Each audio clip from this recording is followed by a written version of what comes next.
Thank you for joining us on History FM Radio on liveparanormal.com and history.fm. From paranormal to the unexplained history, it all happens here.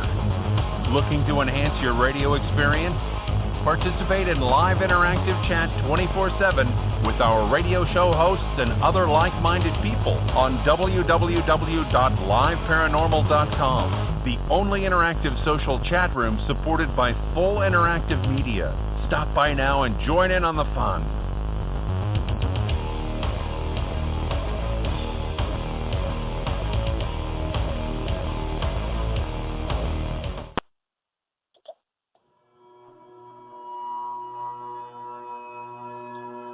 Welcome to the Cajun Ghost Hunter Chronicles. Today my guest is Reverend Neal Farley, founder of the Spirit Rescuer of Lost Souls. He's also a certified demonologist with the International Catholic Association of Exorcists. We will discuss his mission of rescuing souls. He will elaborate on his paranormal life as a medium and the abuse he suffered at the hands of spirits until he found his calling. We will also discuss and play some of the evidence he captured over the years. Join me as I interview this fascinating member of the clergy and discover how he eventually sought and achieved redemption through his spiritual work.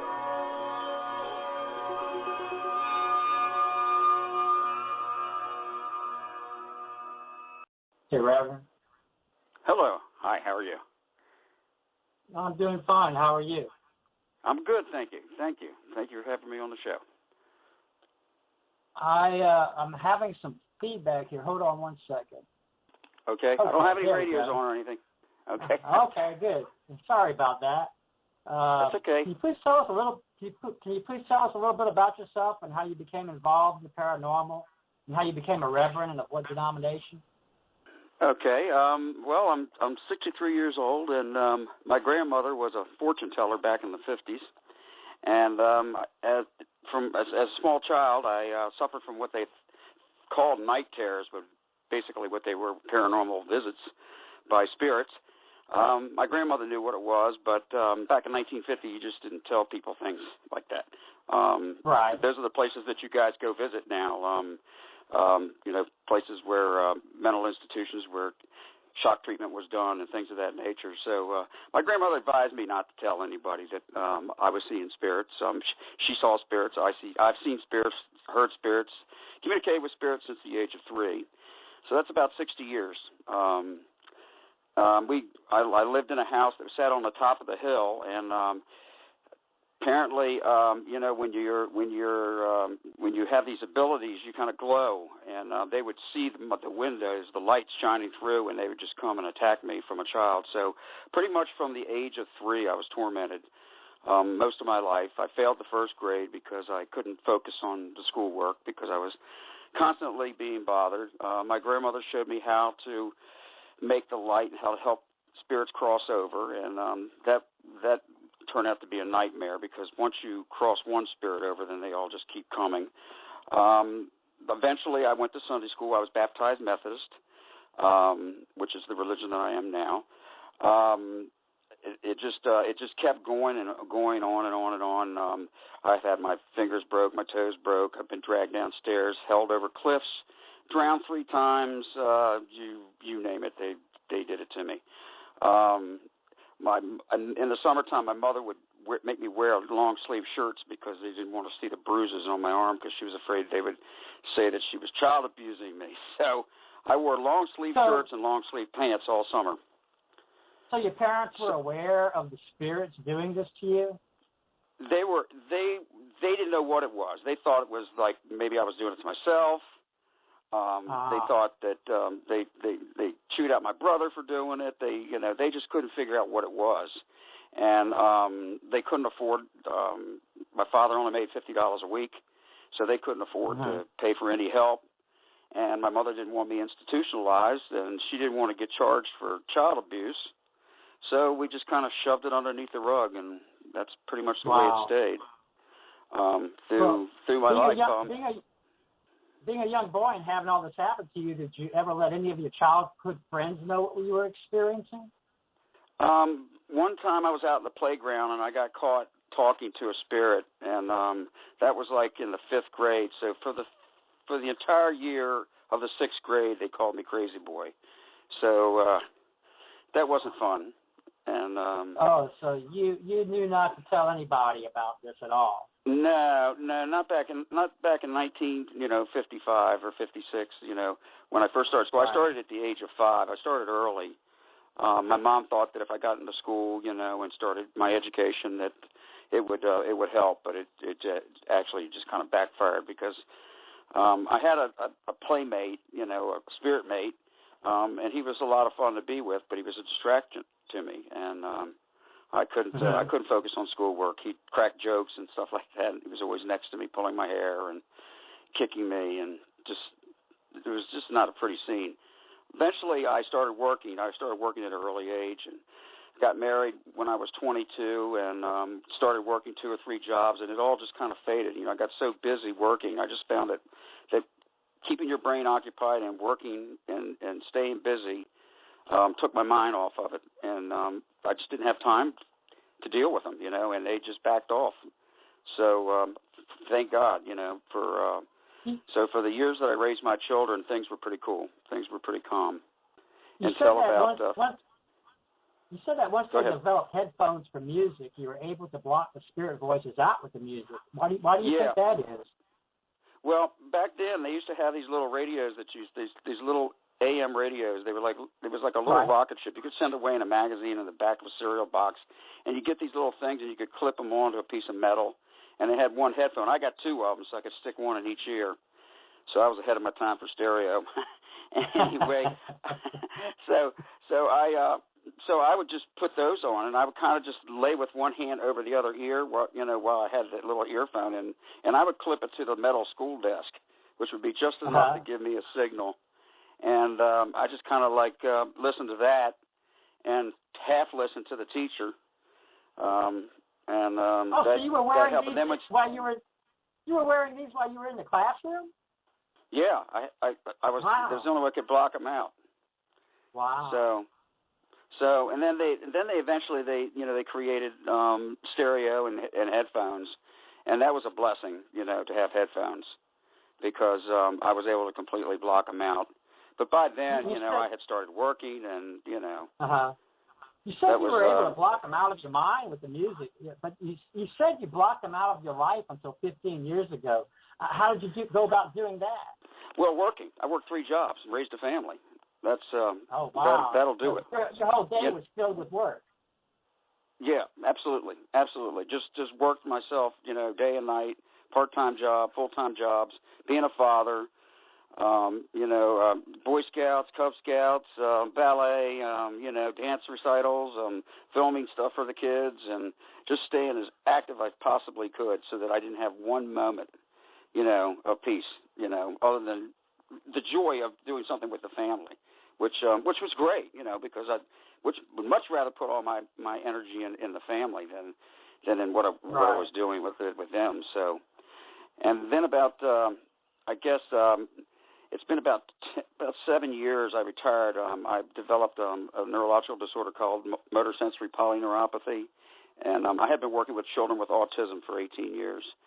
And I developed this neurological disorder, and I wasn't able to run. My motor sensors were off. My brain and my legs were not working properly, so I couldn't chase after them. I couldn't restrain them. I was losing grips in my hands, and I basically had to go on disability because I just couldn't do my work anymore. So, that's when they came back. They came back, and they came back with a vengeance. They literally, they started beating me up again. They started, my dog couldn't go in the basement. My wife was being abused in the bed while I was next to her. What happened was that we had this thing where she said she didn't snore, and I said, yes, you do, and I said, he says, no, I don't. So I decided I'd get a recorder, and I record her snoring. Well, when I did play back the recorder, I got a lot more than snoring. I got like 3 voices coming out of her, sometimes actually 3 voices at the same time coming out of her snoring. Wow. And I was like, "Whoa, this is not good at all." What is that? Do you think they were talking over her snoring and using her snoring as a conduit to talk into your recorder, or do you actually think that the voices were coming from her? They were definitely coming. They were doing both. They were doing both. They were taking the vibration of the signal and converting what they wanted to say, and they were basically channeling her. Wow. Then it got really nasty. They started seducing her in her sleep, and it was like, oh my God, no, you can't do this next to me. She was like almost consciously in her dreams talking to her. I don't know if it was her or they were just wanting me to believe it was her, and just to piss me off. I don't know what the deal was, but all I know is that it was ugly. It was really, really ugly, and so I ended up not sleeping upstairs anymore because I felt like if I got away from her, she was unaware of any of it, absolutely none of it. So you are the president of the Spirit Rescuer of Lost Souls. What exactly is your mission? Our mission is to rescue spirits. Hold on, I wrote that a long time ago. Let me see if I can find it here. I'll go to my website. I actually wrote the mission down word for word, so it'd be kind of nice if I had it here. Let me see here. Let's see here. If it's going to come up. It's probably not going to come up. We're Spirit Rescue of Lost Souls. We rescue spirits. Where did I do it? I can't find my dag. Of course, you go to look for this stuff, and you can never find it when you're looking for it. But our mission is to rescue spirits, to keep them from being exploited by the media, to encourage people to realize that they are real people. They're your cousins, your uncles, they're your aunts, they're your family, and that you have a responsibility to God, moral responsibility to help them, not to go into these homes. It's not a game. It's not a sport. These are people's loved ones. If they are earthbound, that means that they have not crossed over, and in many cases they're suffering. They need help, and it's not a place. It's not something that you can play a game with. It's something that's really, really, really important that we go in and we try to help them. My job is to rescue as many spirits as I possibly can.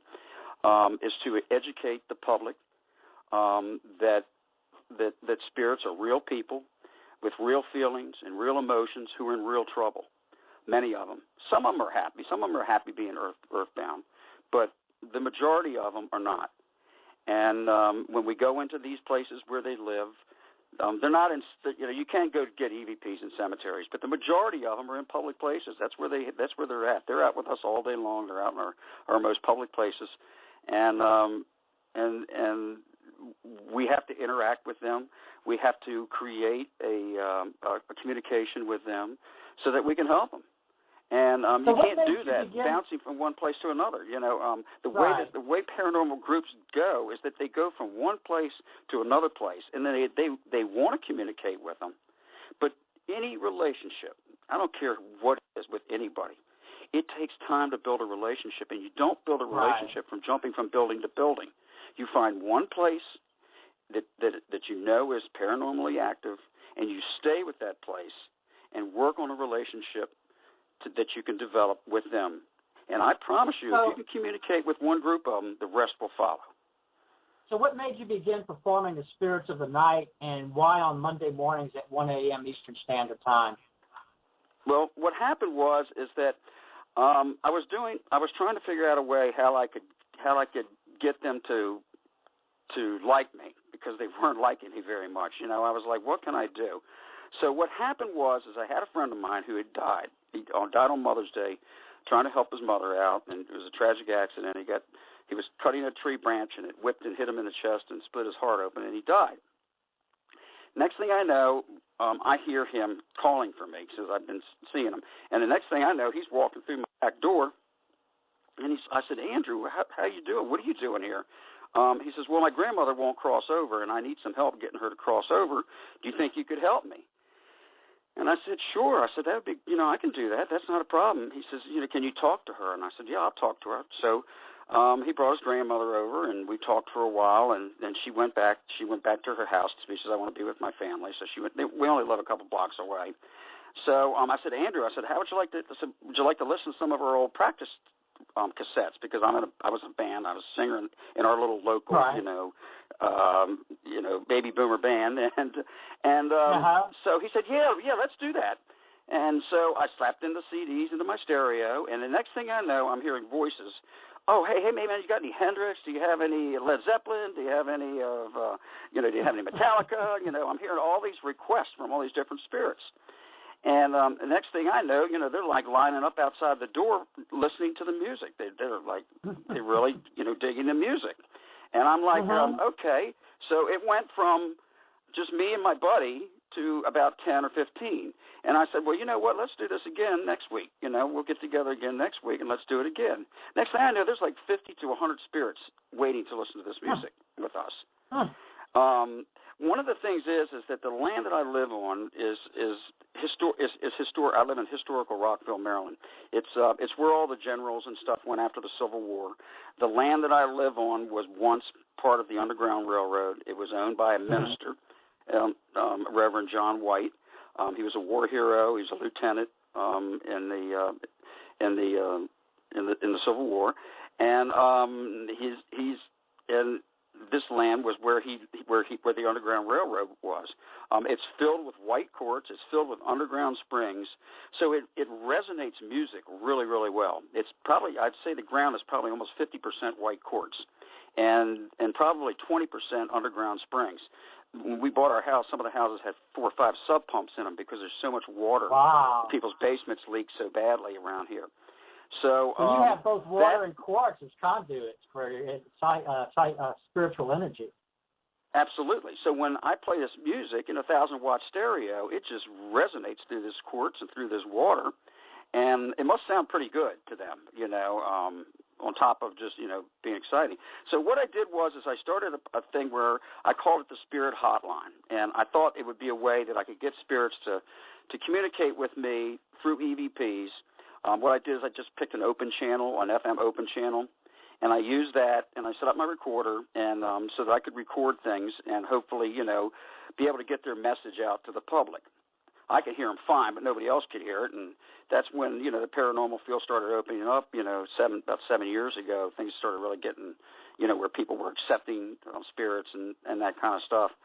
So the problem was that there were a lot of nasty spirits, and I decided, well, hey, I'm going to just, don't talk to me that way. You don't want to be here, fine. Stay out. You don't have to be here. They ended up swearing at each other and all this other stuff. It's not a good approach. And they retaliated on me. They got their little gangs and they got their little things, and they beat me up. They beat the dog up, and my daughter wanted me to watch my granddaughter, and I said, "There's no way you can bring her over to this house right now." I said, "There's just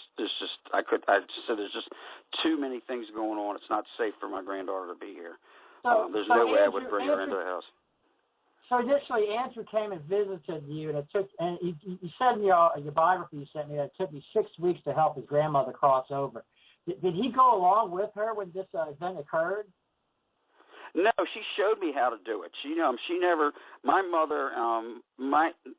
My grandfather got really, really sick. My aunt Virginia was a 7-day Adventist, and she told my grandmother that she was going to pray for my grandfather. If he died, that she had to stop with the tarot cards and stop with the fortune telling and all that.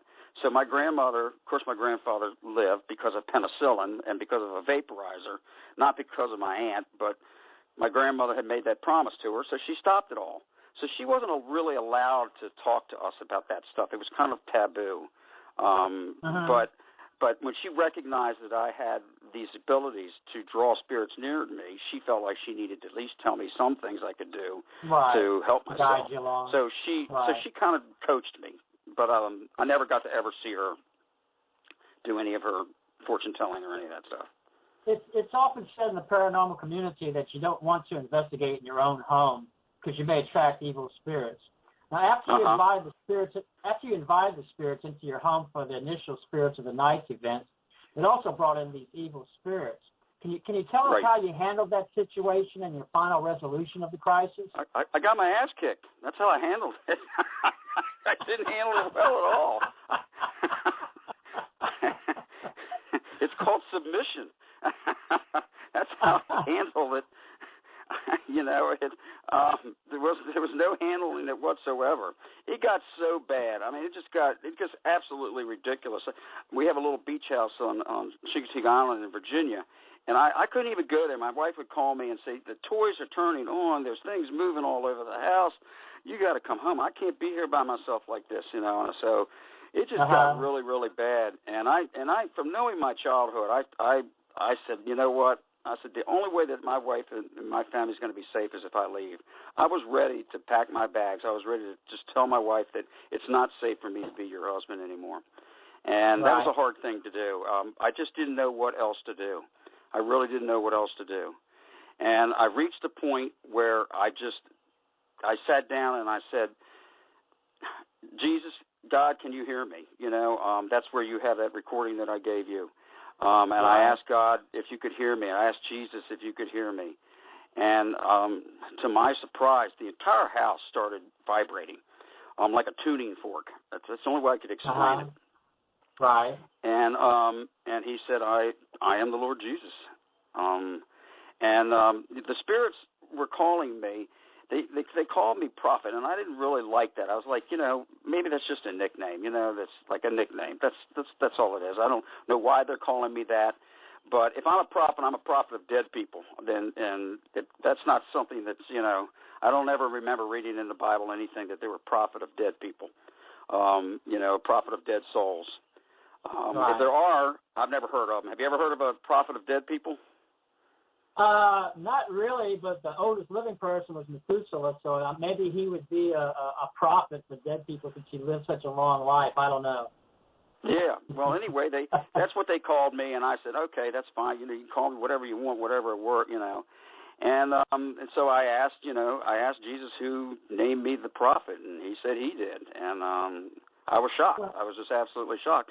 And I said, well, I'll tell you what, I have to do something. I was going to leave my family. I said, if you can help me to communicate with these spirits, will you protect my family if I continue? I said, because I was attracting a lot of spirits and I was crossing a lot of spirits over. So that part was working really well. The communication was not working real well. And there were a lot of jealous spirits, mean spirits who didn't like me crossing over their friends or their I guess almost their slaves, People were leaving people, and I guess they didn't like it. So I said, if you help me out, I will continue to help you cross over souls. And he sent me Archangel Michael for protection, and he sent me Archangel Gabriel, who worked with me for months and months, teaching me how to communicate with the dead. And she taught me not to get upset, not to feed into the negativity, and I mean, absolutely a complete crash course on how to communicate with spirits. And as a result, everything changed.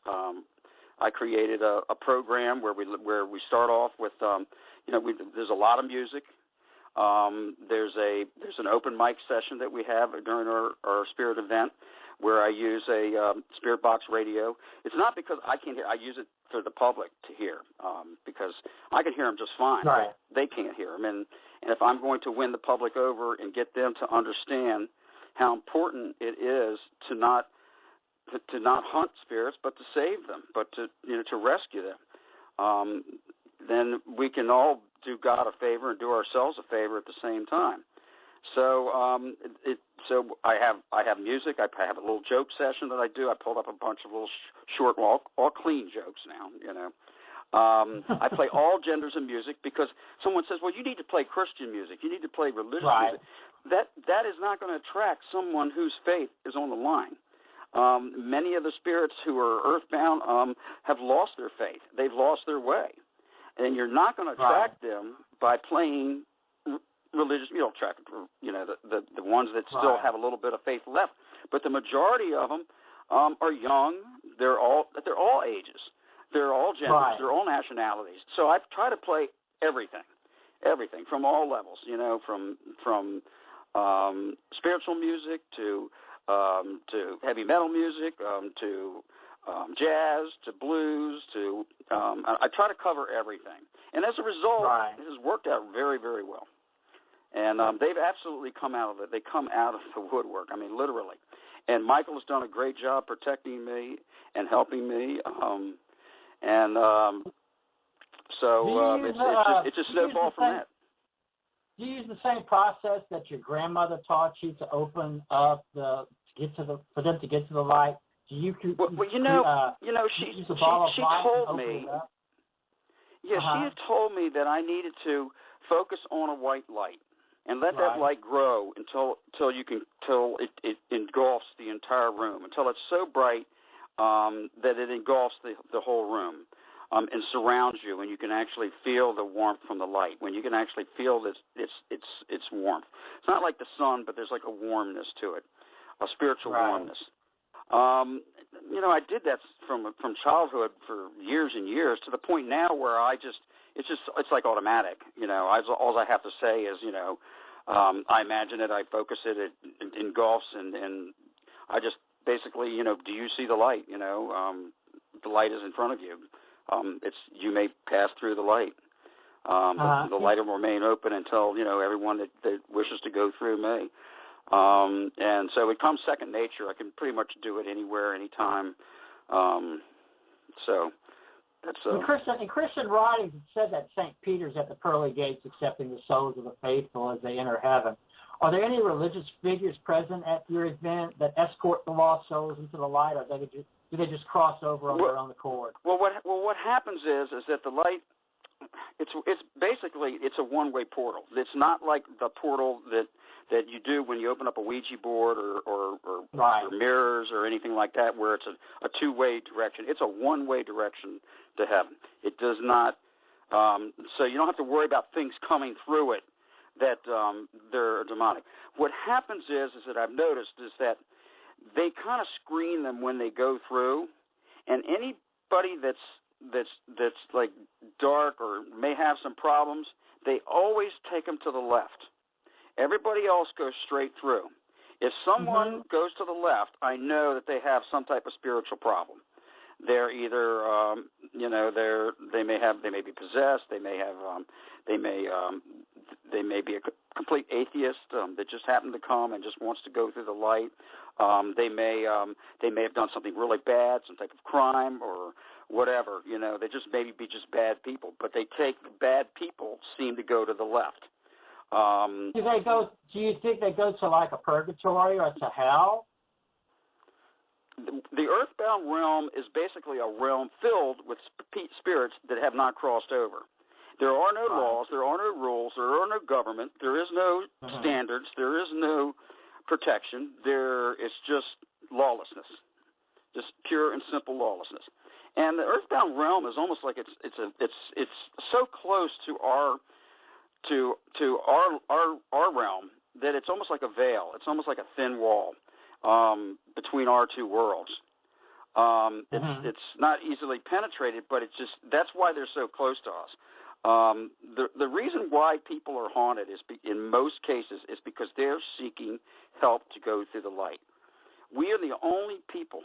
We can only help ourselves. We can only help our own kind go through the light. No one else can send another spirit into the light but man himself. And as a result, they come to us. They go to our children and haunt our children because we pay attention when our children are being harmed. It's a natural instinct for a parent to want to protect their children. So they know that. They know that we are the only source for them to go through. All earthbound spirits can seek redemption and go to the light. they wish. If it has to be a free will. You cannot force anyone. You cannot. It's of free will. It's the same way when I do house cleansings. I can't do a house cleansing without the person's permission.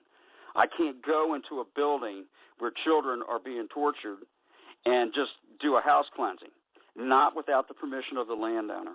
It sounds crazy, but you can't do it. You have to have permission of whoever owns that property. It's sort of like thou shalt not trespass. Yeah. Being a doctor of divinity, I wanted to ask you this. You said that there are earthbound spirits, and that some of them go to the left because they might be an atheist, or they might have things they have to do before they can go to the light. Now, do you think that when the soul dies, that there are spirits that automatically go to hell and they're not earthbound, and that some spirits are so pure that they automatically go to heaven? The hell thing is a recruiting of Satan himself. He's the one who picks who goes to hell. I've watched it happen over and over again. You've heard of shadow people. Shadow people are basically souls that have gotten their inner spirit, their inner light, their soul has gotten so dim that they can't project, they can't manifest themselves to where they can be seen. So all you see is a shadow of them. They are recruited as demons. Eventually they will become part of Satan's army, where they'll do his deeds for him. They literally sell their soul to the devil. Absolutely. It's not that they sell their souls to the devil. They don't have any choice. There's nothing left. They don't have a positive thing in them anymore. So therefore they're perfect candidates. Children are perfect candidates because they can be recruited very easily to do deeds for Satan. They can be molded. They can be brainwashed. That's why a lot of children act up in these houses. Is because they're easily to manipulate. They're easily to follow devilish ways and follow the dark spirits. The dark spirits are around them. They beat them up. They get tortured. Go ahead. Do you think that's the reason why a lot of investigators say that they capture a lot of voices of children, that maybe a demon or maybe Satan is utilizing them to give the investigator a false, image of the place, saying, "Oh, there's children here," when it's actually maybe Satan or a demon trying to make himself manifest? Well, they're manipulating them. They're using them. They're channeling them. They're able to use them in ways that they don't even know that it's happening. The same way that that people are possessed and need exorcism, they're doing the same things to the spirits. They're not, the whole lot doesn't really change. We're pretty much the same in the earthbound realm as we were when we were alive, and we're pretty susceptible to everything that we were when we were alive. The whole lot doesn't change there. If you can possess a person when they're alive, you can certainly possess them when they're dead. So 60% of the earthbound realm are children. Amazing. And on your website, you post all these photographs of your that you captured during your rescue event. These still shots. What type of camera do you use during the rescue event, and what ranges of the electromagnetic spectrum does it utilize? I use it's a Panasonic TM900 video camera. It's Super HD. It's 1080 60p at 60 frames per second. So, and a lot of the pictures that I post there are only within 2 of those frames. So I get a lot of people. Well, that's matrixing. That's pareidolia. And I was like, yeah, but it's only 2 seconds of a 60 frames per second snippet. All of them come from video snippets. And I'm taking a picture of a floor that has no patterns to it. It's not like, like when you go outside and there's a bush or a tree trunk where the image is going to be there. If the image can't last 2 frames of a 60 frames per second to where you can still see it, to me, That's not pareidolia. That's not matrixing. That's paranormal for sure. What part of the spectrum is it visible light that your camera captures? Is it a visible camera? Well, I don't use any flashes. I use LED lighting. I have 2 ultraviolet lights. They're the energy saver ones that you screw in. So I have 2 of those. I run a negative ion air cleaner to reduce any air particles that are in the room. I constantly end dust and try to keep dust to a minimal so people can't say, well, it's dust. Wow. Then I run. Let's see what else. I've actually attached these little Brinkmann flashlights. They're LED flashlight. They're like 12 LEDs, and I've kind of glued them all together on a light bracket.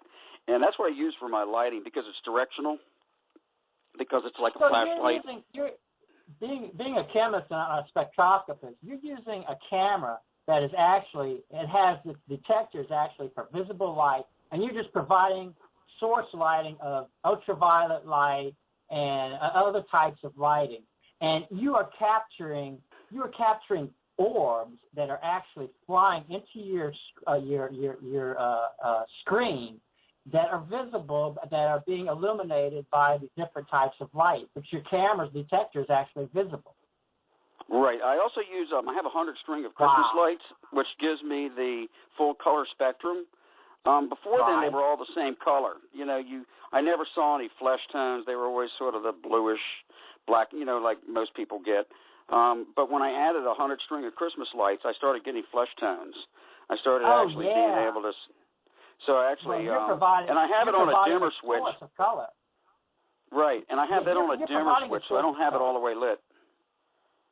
Well, the way it is, the way that things exist in the light world of atoms is that if you have something of a certain frequency range, it can absorb another vibration in that range, which is what you're doing with the Christmas lights. Is you're providing the color for those orbs to manifest themselves in the shades that they want to be portrayed in.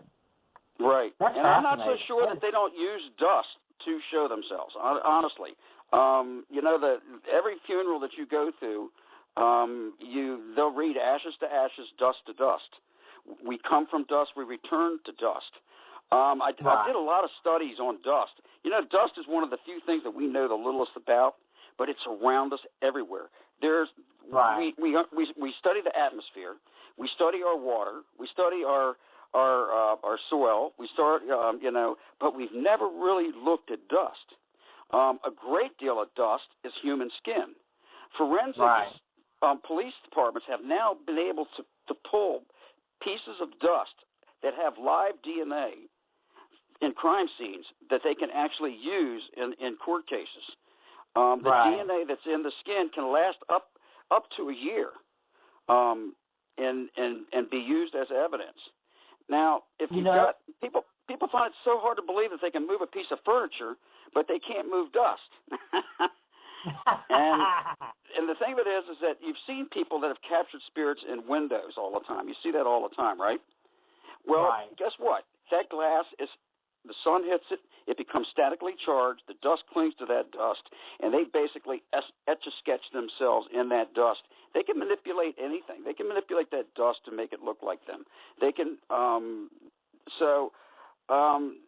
the thing of it is that dust has live human cells. It has DNA. It has the properties to be able to create a human being. We don't know how powerful the spiritual world is. We don't know what they can manipulate. We don't know what they can do with DNA. We don't know these things. Everybody likes to think that they can explain everything. It's not our rule book. It's their rule book. They created the guidelines. They created the rules, and they're the ones who wrote their own book. We can't write their book for them. We need to learn their book, not try to write it ourselves. Everybody's got like. Pardon me 1 minute, Reverend Farley. You're listening to live to History.fm on liveparanormal.com, the Paranormal's top social community. I'm sorry. Go ahead. Continue, please. Yeah, people just need to realize realize that we can't write the manual for paranormal. Right. The definition of paranormal says not scientifically provable. Yet you hear it over and over and over again. It's been scientifically proved that this is not paranormal. So somebody, either Webster or all the people in the dictionary, need to get together with all these people who think they know everything and change the definition of the word, or they need to realize that they're not writing the book, that the book on the paranormal was written by the people who are in the paranormal, not by the people who are investigating the paranormal.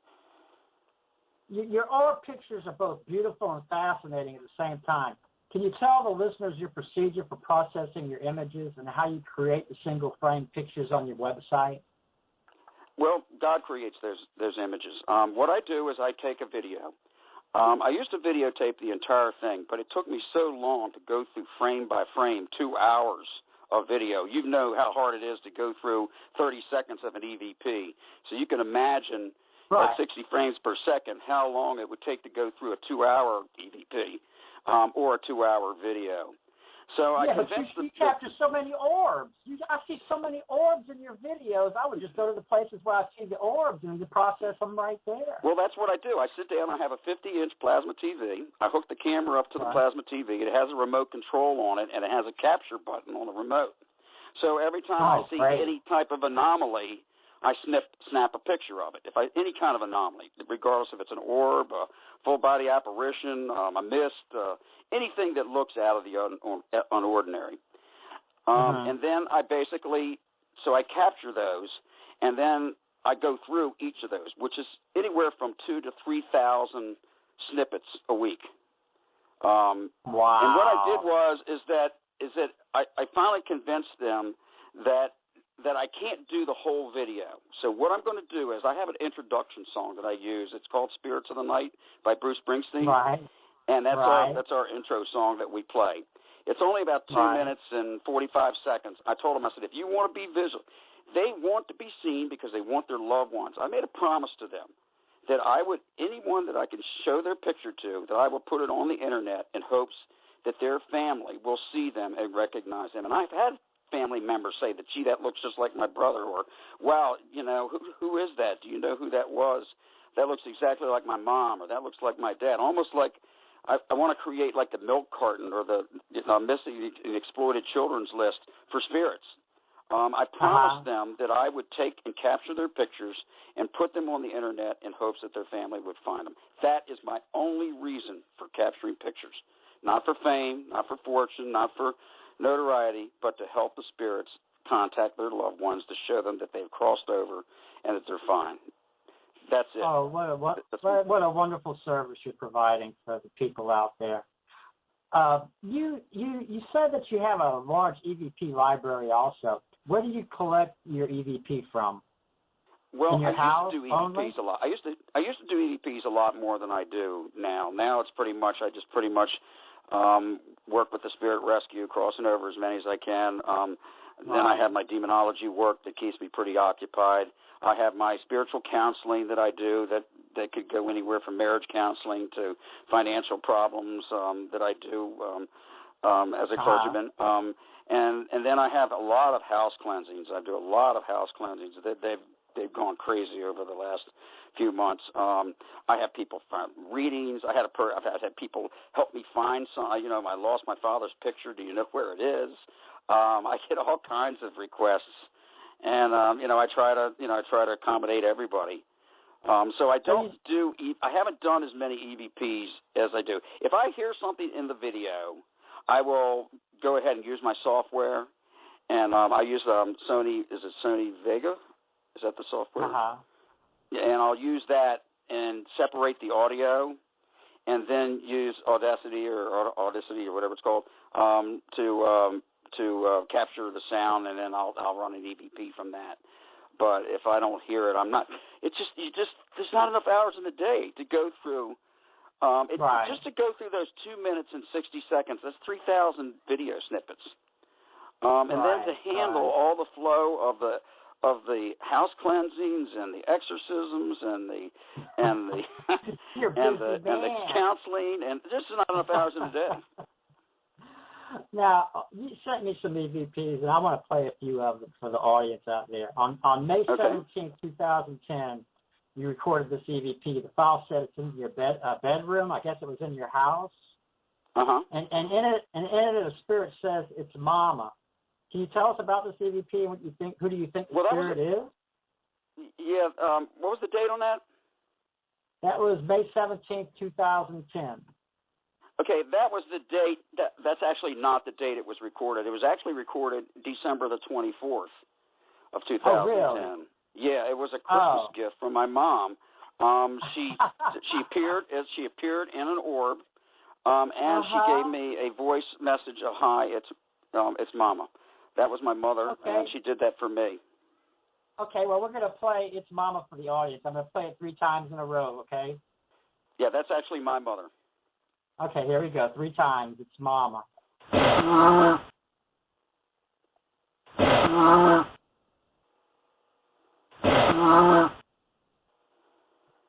Okay, Reverend Farley, if you've listened to my previous shows, you would know that I'm a strong advocate of reverse speech EVP. I usually take the forward and reverse speech and paste them together to get a long, continuous sentence, since 9 times out of 10 the statements are related. And I took your EVP of It's Mama and I reversed the speech, and I captured the same spirit saying, I'm around you. And I'm going to play this EVP for you right now. And here's I'm around you.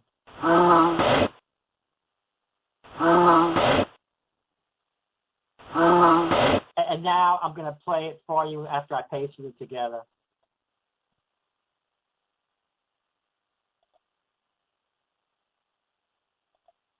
Oh, it didn't copy it. I'm sorry. Anyway.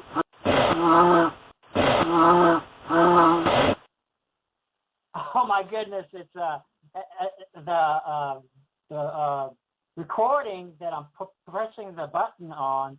It was delayed there, and it started playing by itself just now, Reverend Farley, and it played itself 3 times. Yeah, one of the reasons I'm only allowed a few people to experience the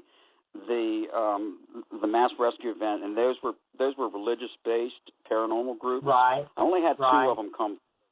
Because of the white quartz and the water, the EVPs here are just phenomenal. I'm a singer, and I used to produce a lot of YouTube videos, but the spirits would start singing in my videos, and it got so bad that I couldn't make videos without them singing in them. So I gave up recording YouTube videos because they just won't let me do it. I had they came here. The last group that came here, the guy got 80 Class A EVPs. Yeah. I can believe that, and I can believe that you can have technical difficulties trying to play these over the internet, because I've had a recent experience where a young girl who used to live on my property here, she died from a stroke last year, and what happened is that she had given me an EVP. I captured an EVP where she told me she was an angel, and this was when she was in a coma, and I knew she wasn't coming back, and she didn't. And I just recently recorded an EchoVox session asking about her. I captured so many different references to her. And I went to play it on Easter Sunday for my sister-in-law. And when I just pulled up the YouTube channel, it automatically started playing on its own. Out of 370 videos I have on my channel, it actually started playing all by itself. Wow. So, yeah, that was amazing. That just really freaked me out, and I never had that happen before. So I had a police officer, a sheriff from Florida that was having a real hard time dealing with his out-of-body experience, and he asked if he could come and experience paranormal so he'd know for sure that there was something beyond our lives. And I picked him up at the Metro, and we brought him in the house, and he says to me, "Do you think I'm going to hear anything paranormal?" Stanley, it was about 30 seconds after that, he starts hearing KC and the Sunshine Band playing out of his pack. And he says, "That's my iPod." He says, That's my iPod. And I was like, "Yeah."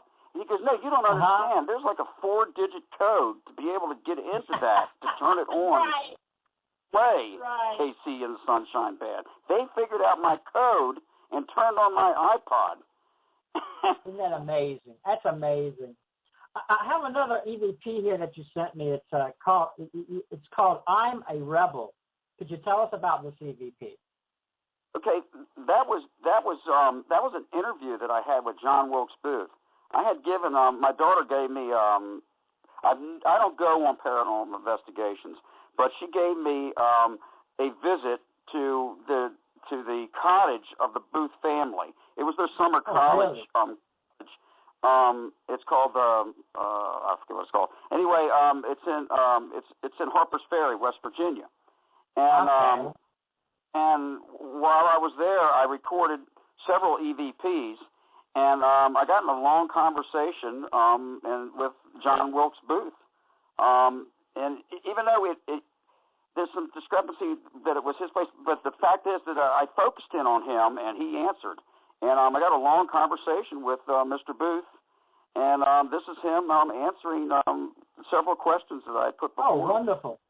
Well, here, I'm going to play "I'm a Rebel" for the audience here 3 times.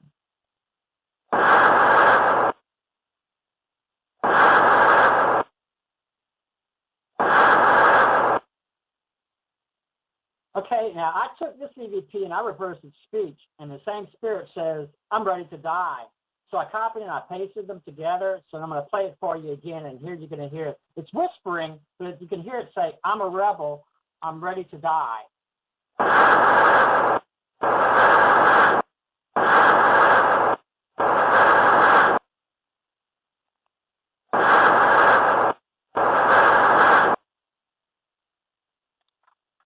Wow, that was something there. Now, you got John Wilkes Booth here. You sent me one that says you got John Wilkes Booth here. So that's from the same session that you had captured the rebel from, correct? Well, let me tell you a little something about that. That EVP changed, and it changed from John Wilkes Booth, that I'm here, to John Hinckley. Is that his name, the one that tried to assassinate Ronald Reagan? Right, correct. And he says, no, I'm sorry. It turned out it was the guy that assassinated the Beatles, John Lennon. What's his name? If you listen, it'll say his name. David Chapman. He says, "This is David Chapman." Right. Oh my goodness. And I was shocked because it used to say I was John Wilkes Booth, and then all of a sudden he somehow connected with me that this is Mark David Chapman. That's what he says. It's as clear as a bell, Mark David Chapman. And I was like, I don't want to talk to you. John Wilkes Booth's bad enough. I don't want to talk to you. Okay, well, you got John Wilkes Booth here. This is what you sent me.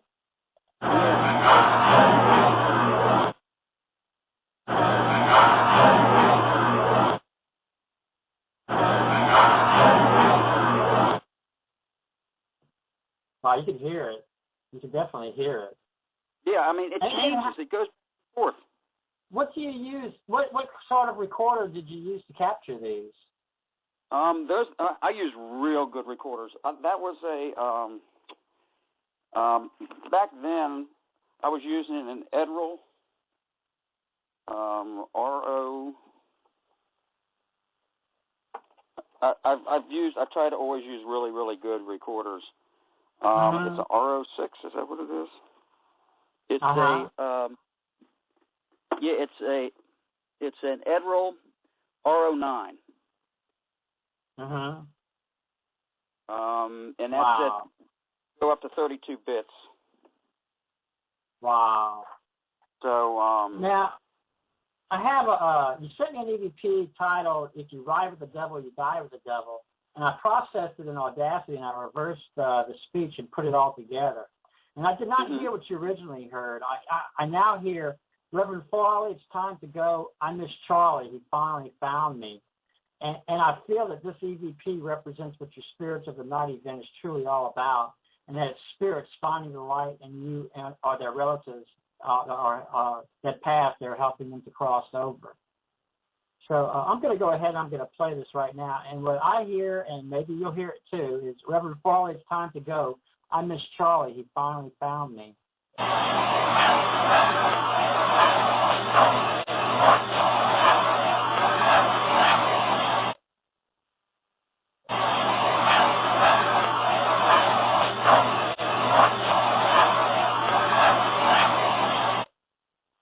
One more time.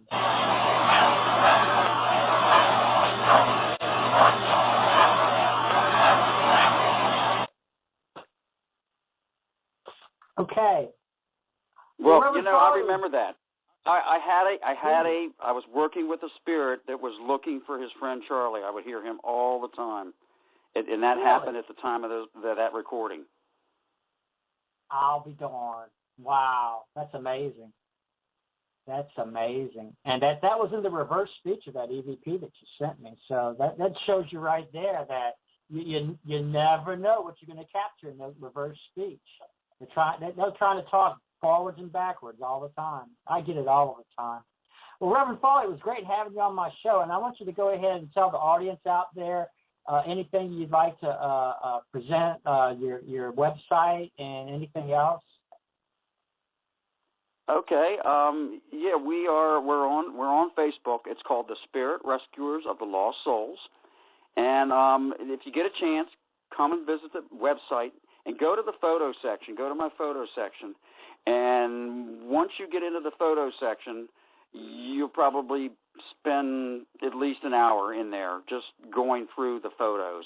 I've captured spirits of animals. I have full body apparitions. I have some of the most incredible photographs you've ever seen. I have full scenes of battles. I have the Temper's Knights have been visiting me quite a bit, so I have some Temper's Knights images. I have pictures of Jesus. I have pictures of Elvis. I have I even have the actor who played in the Goonies, who played not the chunk guy, the other guy, the creature guy.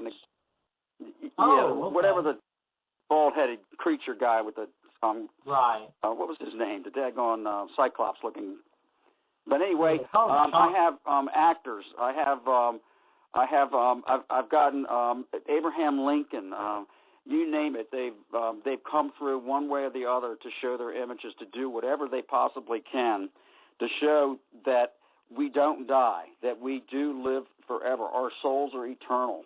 That our bodies are vessels, and that and apparently there's something big going on for them to cross over. Our goal is to cross over 1 billion souls, is to cross over 1 billion souls before I die, or sooner, hopefully sooner. Why are we crossing over 1 billion souls? That's a good question, and one we should all be asking.